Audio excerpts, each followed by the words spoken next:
LTO tiniyak na mailalabas ang lahat ng rehistro at plaka ng mga sasakyan bilang pagsunod sa direktiba ni Pangulong Bongbong Marcos sa kanyang SONA. Kasama natin sa balita si Radyoman Gerald B. Ulep. Gerald.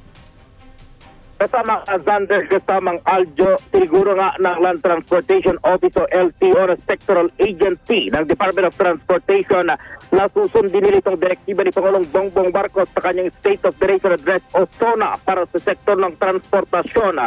Partikular na rito ang utos ng Pangulo na may nabasa ang rehistro at ang mga plaka ng mga bagong sasakyan sa loob ng naipangako nilang araw.